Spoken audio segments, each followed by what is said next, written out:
This is Frontline on Air. Major stories on the go. Assault on NewsClick marks the lowest point for media freedom in India since emergency. So, what must be done? By N. Ram. The vicious and sweeping Delhi police raids on the offices of NewsClick and the residences of virtually anyone associated with it. The indiscriminate seizure of the electronic devices of journalists and other employees without any adherence to due process, such as the provision of seizure memos, hash values of the seized data, or even copies of the data. The sealing of the news portal's main office. The arrest of its founder-editor Prabhir Purkayastha and its administrative officer Amit Chakravarty on terrorism-related charges. And, as though this were not enough, the searches conducted at the premises of NewsClick and the home of its founder-editor after a fresh criminal case was filed by the Central Bureau of Investigation, the fifth probe agency directed from above to set about this medium-sized digital news organization. This marks the lowest point for media freedom in India since the emergency of 1975-1977. And there is every indication that the post-2014 downslide, which has seen India sink to the rank of 161 among 180 countries and territories in the World Press Freedom Index 2023, published by Reporters Sans Frontières, or Reporters Without Borders, will continue unless there is organized and effective resistance and smart, sustained collective action at various levels: professional, legal, and political. Against this background, the First Information Report, FIR, registered by the Special Cell of the Delhi Police against Purkayastha and others, is an instructive, although far from edifying, document.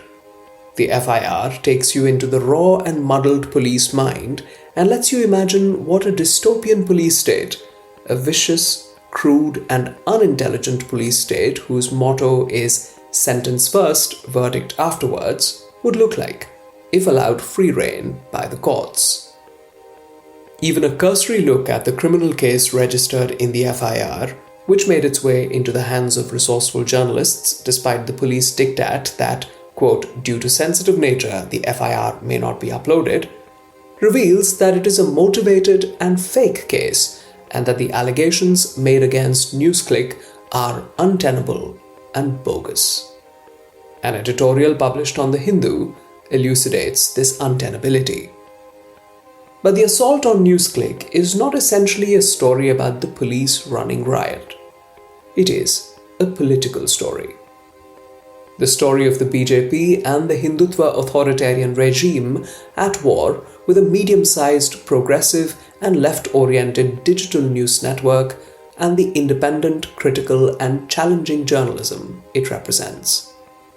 To understand the nature of this conflict, let us look at some basic facts. Founded in 2009, NewsClick.in, which is owned by a small private company, PPK NewsClick Studio Private Limited, and works on a modest budget, is managed in its day-to-day operations by an editorial collective. Its founder and editor-in-chief, Prabhir Purkayastha, is an engineer, science activist in the power, telecom and software sectors and an influential intellectual of the Indian left. The news network focuses on reporting, analyzing and commenting on people's movements and struggles. It regularly presents critical and progressive voices on a range of issues. Unsurprisingly, NewsClick has been opposed to the Modi government's authoritarian Hindutva or Hindu supremacist political agenda and is critical of the policies that derive from it. The portal's reports, analyses, and daily updates are free, and the business model is based on subscriptions, sales of journalistic content to select customers abroad, and some investments to support its operations and extend its footprint. What is clear is that this digital media venture, although not a non-profit, is not motivated by profit. NewsClick's big journalistic moment came during the farmers' mass protest of 2020-21 against 3 new agricultural laws. Its ground zero up, comprehensive and sympathetic coverage of the movement and the issues at stake in the form of news articles and videos in Hindi as well as in English was widely followed. This coverage surpassed the efforts of the big media players, newspapers as well as television channels, and is perceived to have contributed in some measure to the success of the movement and the repeal of the unpopular laws. Enter Neville Roy Singham, a US citizen, a left-oriented intellectual and activist, and a gifted and highly successful entrepreneur, into the story. He was the founder and predominant owner of ThoughtWorks Inc., a world-class IT consultancy with a global footprint, which, interestingly, included work sites, offices, and employees in India. In 2017, ThoughtWorks was sold to a British private equity fund, Apax Partners, for a reported sum of $785 million. To give away most of the proceeds Singham received from the sale, he and his team created a private foundation in the US called the People's Support Foundation Limited, PSF.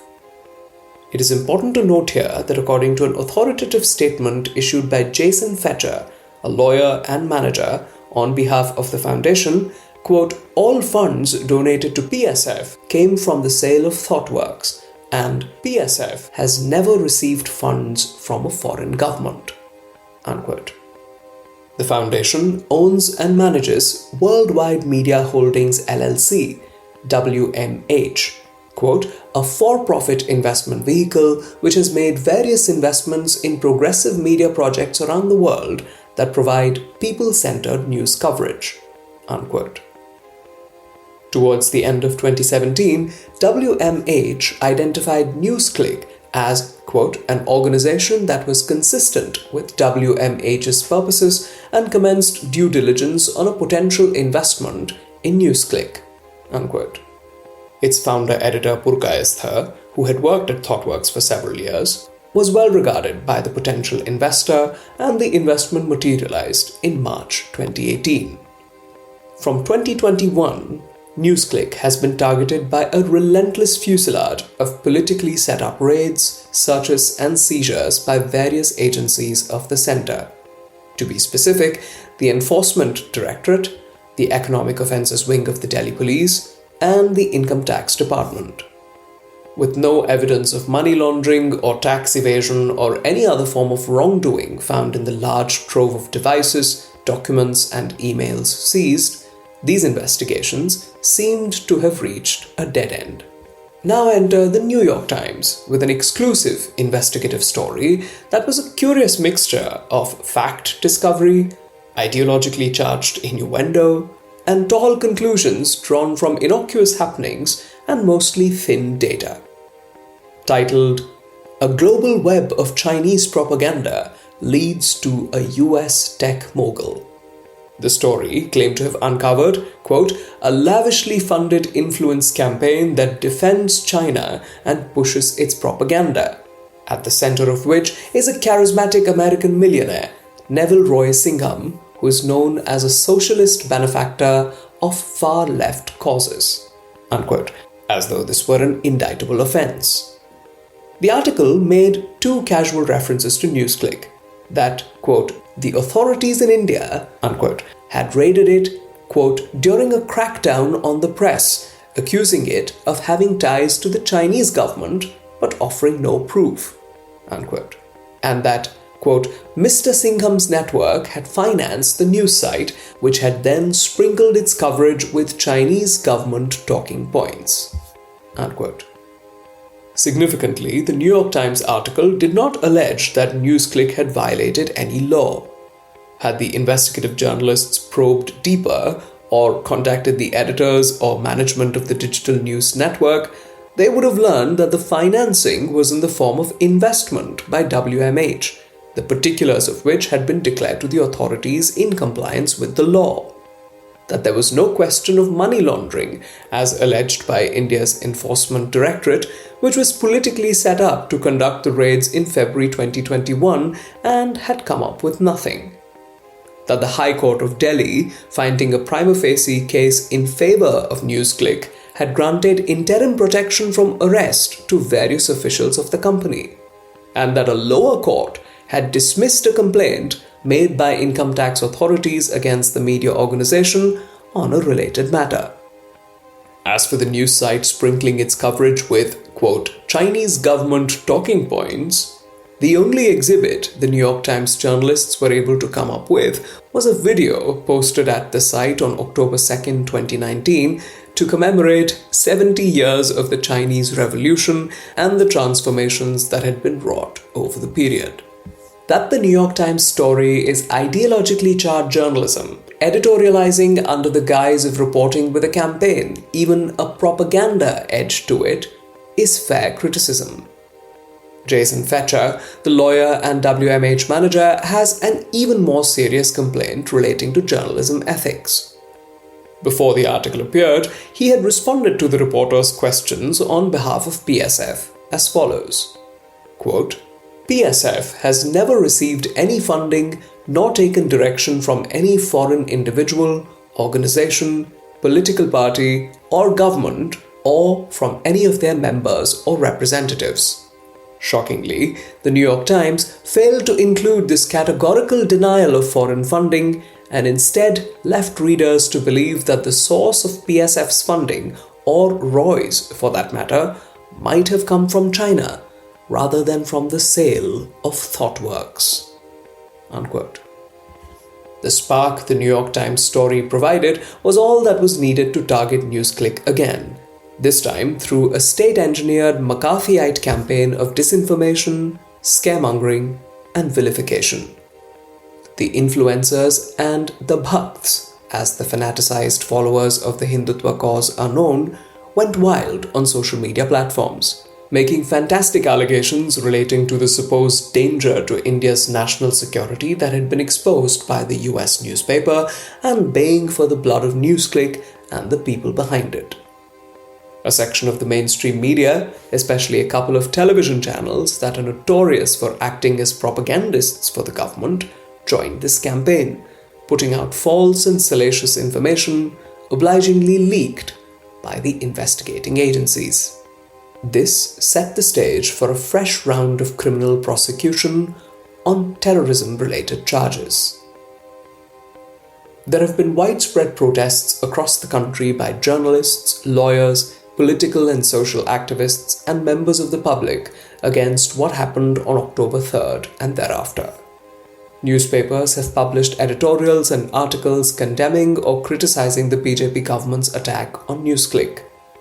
Press clubs, organizations of working journalists, and professional bodies, notably the Editors Guild of India, DigiPub, and the Network of Women in Media India, as well as the New York-based Committee to Protect Journalists, have registered their condemnation.